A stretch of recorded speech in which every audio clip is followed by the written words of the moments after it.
Hello guys, welcome back. आज के video में हम स्विच केस के बारे में बात करेंगे। बट इससे पहले बहुत ज़रूरी है कि यदि आपने इफ़ स्टेटमेंट को नहीं पढ़ा है तो आप इफ़ को ज़रूर से पढ़ के आएँ और फिर इस वीडियो को कंटिन्यू करें, क्योंकि जो इफ़ है वो बेसिक है आपको स्विच केस समझने के लिए। ठीक है, तो आइए हम शुरू करते हैं। स्विच केस देखिए, अभी तक हमने जो डिस्कस किया वो ये था कि जब भी हमारे पास सिर्फ एक कंडीशन होगी तो हम इफ़ केस को यूज़ करेंगे। ठीक है, एक से ज़्यादा होगी, दो होगी तो हम इफ एल्स को यूज़ करेंगे, और दो से ज़्यादा रही तो हम नेस्टेड इफ़ का यूज़ करेंगे, इफ़ के अंदर और इफ़। अब यदि मान लो हमको यूज़र से कुछ इनपुट लेना है और जो वो यूज़र इनपुट दे रहा है उसकी वैल्यू 1 से लेके 10 के बीच में कुछ भी हो सकती है। ठीक है, तो ऐसे केस में यदि हम इफ़ लगाएंगे तो हमें क्या करना पड़ेगा, यूज़र की चॉइस को हमें 1 से लेकर के 10 तक सबसे कंपेयर करवाना पड़ेगा। चॉइस इक्वल इक्वल 1, तब क्या करना है वो हम बताएंगे। यदि चॉइस 2 हो तब क्या करना है। ठीक है, ऐसे जितनी सारी चॉइसेस होंगी उतने सारे हमको इफ़ लगाना पड़ेंगे। ठीक है, तो ये जो थी प्रोसेस ये बहुत लेंदी थी, इसमें स्टेटमेंट्स लिख देते हैं। ये वाली प्रोसेस खूब सारी लेंदी हो रही थी। ठीक है, वीडियो को आगे कंटिन्यू करने से पहले मैं आपसे कहना चाहूँगी चैनल को ज़रूर सब्सक्राइब कर लो, क्योंकि कई बार बिना सब्सक्राइब करे भी आपको जो है रिकमेंडेशंस आ जाती होंगी वीडियो की, बट सब्सक्राइब करना ज़रूरी है। यदि आपको मेरा पढ़ाया हुआ पसंद आ रहा है तो ये बनता है कि आप इसको सब्सक्राइब करें, है ना। इतना ये एक तरीका होगा आपका अपना ग्रेटिट्यूड शो करने के लिए। ठीक है, एंड आई होप कि आप सब हैं ऐसे जो अपना ग्रेटिट्यूड ज़रूर शो करेंगे। ठीक है, तो guys keep supporting and loving the channel. चलिए वापस हम कंटिन्यू करते हैं। तो यदि इफ़ केस है हमारे पास में और उसमें हमारे पास चॉइस एक से ज़्यादा हो सकती है तो बहुत सारे इफ़ लगाना पड़ेंगे। तो हम इसको ना लगाते हुए क्या लगाते हैं, स्विच केस। तो अब हम पहले सिंटैक्स की बात कर लेते हैं कि जो स्विच केस है उसका सिंटैक्स क्या होगा। देखिए, जब भी आप कोई भी नई चीज़ सीखें किसी भी लैंग्वेज में तो जो मोस्ट इम्पॉर्टेंट होता है वो होता है सिंटैक्स। ठीक है, जो भी चीज़ सीख रहे हैं उसके सिंटैक्स को अच्छे से समझें और फिर उसको हम इम्प्लीमेंट करें। तो चलिए, स्विच केस का सिंटैक्स होता है, सबसे पहले लिखते हैं स्विच और यहाँ पर इस ब्रैकेट के अंदर किसी वेरिएबल का नाम लिख देते हैं।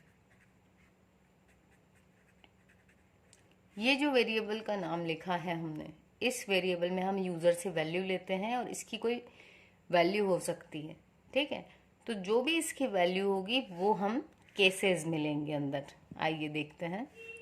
तो अब स्विच केस इसके साथ ओपन हो जाता है। यहाँ हमने सिर्फ स्विच लिखा है, ये जो केस है ये हम कहाँ लिखेंगे, अंदर। इसके बाद स्पेस देके 1 और ये लगा दिए कॉलन। अब आपको जितने भी स्टेटमेंट्स लिखने हैं वो आप सारे स्टेटमेंट्स यहाँ पर लिख सकते हो। उसके बाद में इस एक केस को बंद करने के लिए हम लगाते हैं ब्रेक।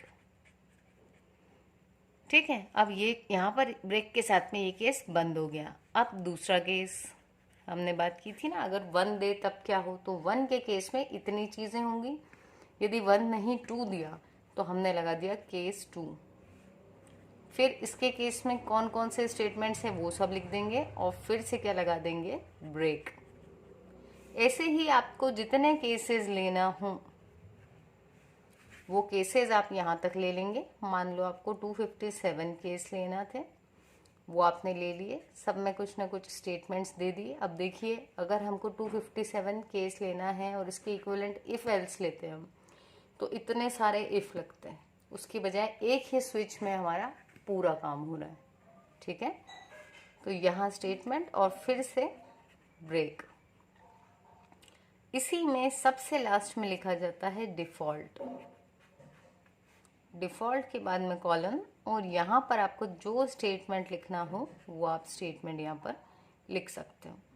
और इस क्लोजिंग ब्रैकेट के साथ में ये जो ब्रैकेट ओपन हुआ था उसका क्लोजिंग ब्रैकेट, यहाँ पर हमने क्या कर दिया, अपने स्विच केस को बंद कर दिया। तो अब हम फिर से देखें, स्विच केस, यहाँ एक वेरिएबल का नाम, इसकी वैल्यूज जो होगी वो इन केस में से किसी न किसी से मैच करती होगी, और वो वैल्यू जिससे भी मैच करेगी सिर्फ वही वाली लाइंस एग्जीक्यूट होंगी।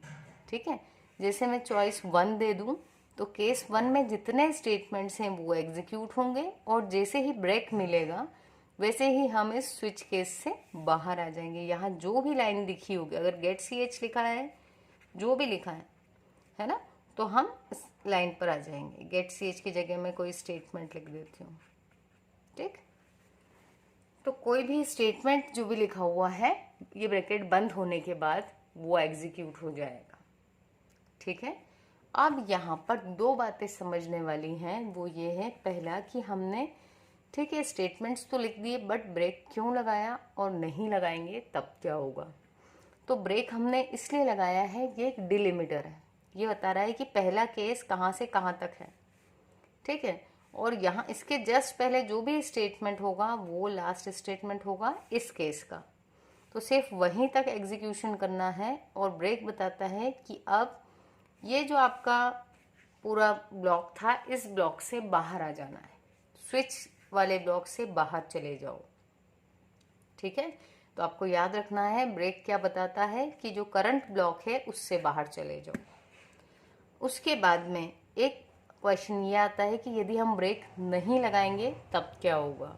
तो यदि मैंने यहाँ पर ब्रेक नहीं लगाया तो क्या होगा, अगर चॉइस दी थी 1 तो ये तो एग्जीक्यूट होगा ही, ब्रेक नहीं लगाया है तो ये रुकेगा नहीं, ये दूसरे वाले केस में भी चला जाएगा और इसके भी स्टेटमेंट्स को एग्जीक्यूट कर देगा। कब तक करता रहेगा ऐसा, जब तक कि उसको ब्रेक नहीं मिल जाता या फिर ये बंद ना मिल जाए उसको ब्रैकेट।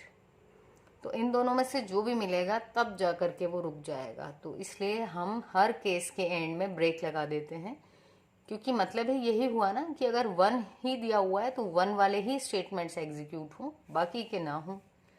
तो स्विच क्या करता है, यहाँ जो भी नंबर होगा उस वेरिएबल में उसके मैचिंग केस को एग्जीक्यूट करेगा। मान लो मैंने 1 से 257 तक दिया था, बट चॉइस में किसी ने 0 दे दिया हो, तो 0 वाला केस तो है ही नहीं। तो ऐसे केस में क्या होगा, ये जो डिफ़ॉल्ट लिखा हुआ है ये एग्जीक्यूट होगा। जब कोई भी चॉइस मैच नहीं करती है तब डिफ़ॉल्ट को एग्जीक्यूट किया जाता है। बाकी के केस में अगर कोई मैच हो गया तो डिफ़ॉल्ट एग्जीक्यूट नहीं होगा। ये कब एग्जीक्यूट होगा, जब कोई भी केस मैच नहीं होता है। तो ये था हमारा सिंटैक्स। यदि आप कहेंगे कमेंट्स में तो हम इसका एक एग्जाम्पल भी देख लेंगे प्रोग्राम के थ्रू, जिस प्रोग्राम में हम स्विच केस को यूज़ करेंगे। अदरवाइज अगर आपको इसमें ही समझ में आ जाता है और आप इम्प्लीमेंट कर लेते हैं खुद से प्रोग्राम, तो वेल एंड गुड।